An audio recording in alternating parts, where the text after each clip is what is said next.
Hi guys. Okay, so what we're going to do today is the last lesson of chapter 2, which is great, and then tomorrow will just be a review day. And so what's going to happen, you guys, is we are going to talk about the standard normal distribution. Okay, so at this point we talked about normal, right? And if something is normal, we know that it's symmetric, and we know that it follows that 68, 95, 99.7 rule. So all that happens, you guys, when you add this word standard is that all of your data will be z-scores. Okay, and so we've already found a z-score. Remember, z is equal to your observed value minus your mean divided by the standard deviation.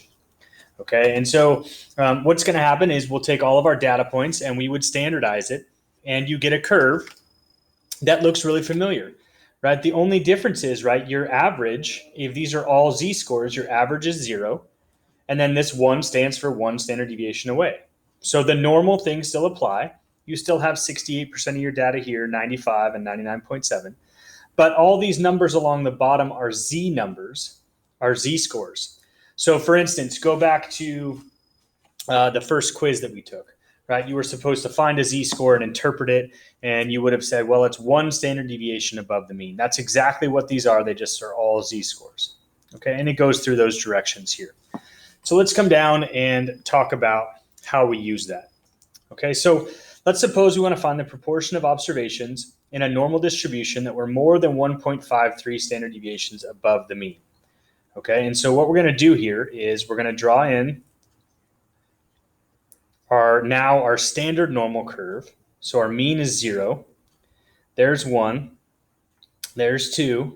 And if we kept going, 3 would be way out here. And we're looking for more than 1.53. So right here is 1.53. And so we're looking for how much of the data lies above that. Well, let's pause for a second and talk about, well, why don't we just do what we did before with the 68, 95, 99, 7? Well, we can't, right? Because when you guys did all of those examples, we gave you guys data points that fell like right here, exactly 1 standard deviation away or exactly 2 standard deviations away. And so you were able to use those values, right, 68, 95, 99, 7, and come up with the answer. But look what they're doing to us now. Now they're giving us a decimal. And so we don't really know from that 68, 95, 99, 7 rule how to find this. Okay, and what we're going to do is we're going to use a table of values that's in the back of the book to do this. Okay, and so it's really simple. If you guys flip way to the back of your book, you will see a table A, standard normal probabilities. Okay, and so just to orient yourself with what's going on, this picture up here is really helpful. So if I tell you any z-score, okay, remember our example is 1.53. So if I give you any z-score, this table, all these crazy numbers in the middle, are going to tell you the proportion that's underneath the curve to the left of that score. And that's really important. All of these numbers are based on to the left of that value. Okay. And so over here along the edge, you can see that we have z-scores. It goes all the way down to negative 3.4 standard deviations below the mean because it's negative. Okay, and so we're looking for 1.53. So as you scroll down your table, all of these are negatives. If you turn your page, okay, they become positive. And again, we're going to go to 1.5, which is right there. Okay, and now we're looking for 1.53. So up across the top, you still have z-scores, and these are the second decimal place. And so this right here, 1.5 with my left pointer finger, added with 0.03 gives me the decimal 1.53. And so you just do your typical table values. You bring your right index finger down and your left one across, and it lands right there at 0.937. Okay, so again, we went to a decimal 1.53, positive z-score, and this chart gave me the decimal 0.9370. So let's go look at what that means, 0.937. So what your table A, okay, so from table A, we know that if you have this standard normal curve and you come to a z-score of 1.53, they told us, okay, it was 0.973. And remember, that's to the left. And so this area is 0.973. Okay. Now, that's not what the question asked us, because the question said, well, how much is above that?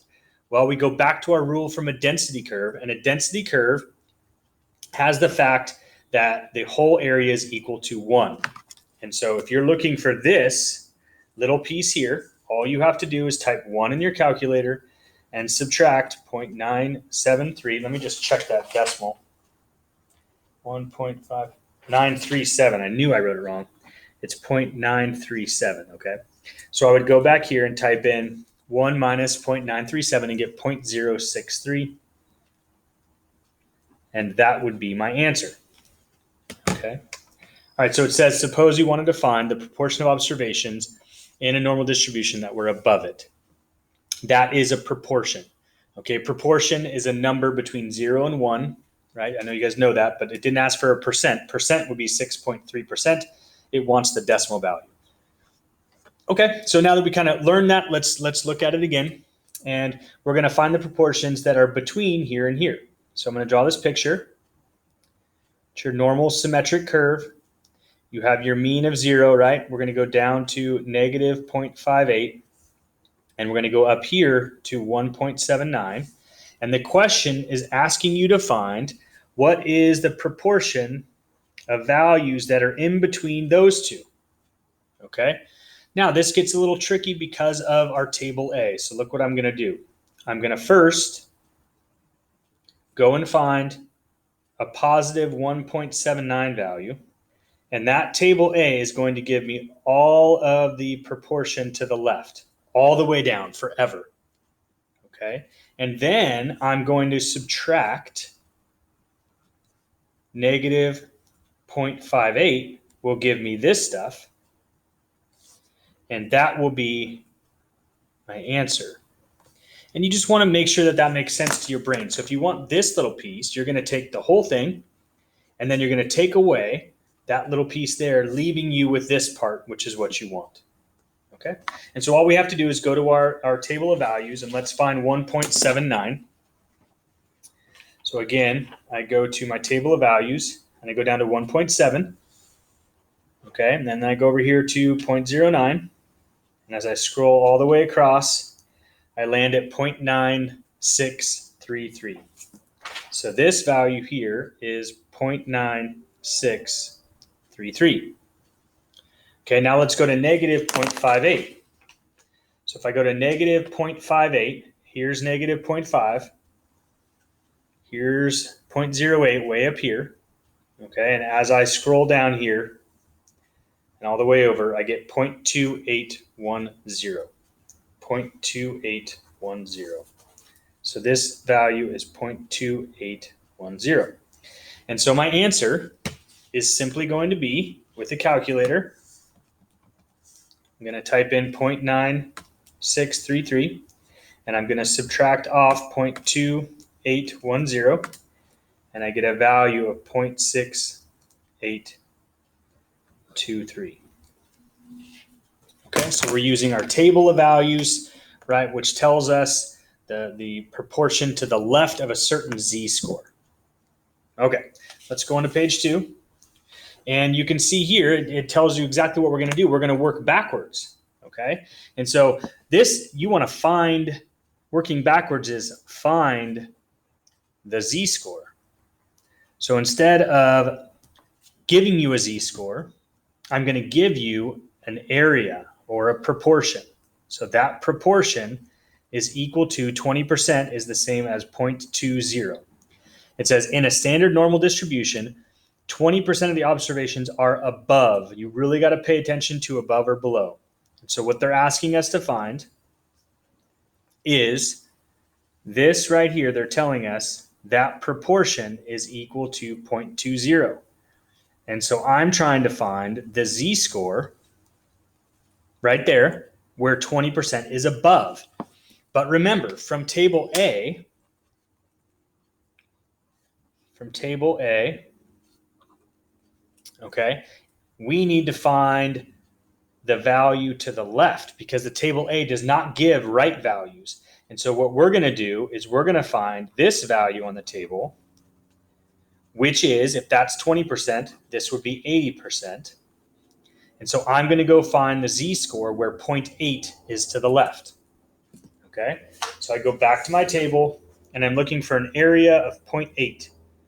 Okay, so nothing on this page. You go to the next page and all of a sudden you're seeing these 0.8s. So let's get as close as we possibly can here. So right here in between, I got 0.7995 and 0.8023. This one's closer, so just go to the closest one. And if I zoom out just a little bit, you can see here that that area correlates to a z-score of 0.84. Okay, so 0.84 will give me from table A 80% to the left of it, which then tells me 0.84.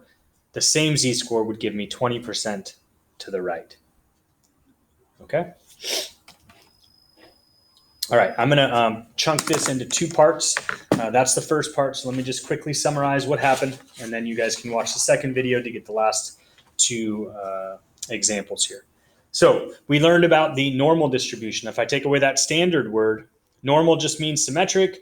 The average is in the middle, and 1, 2, 3 standard deviations away from the mean, you get your 68, 95, 99, 7 rule.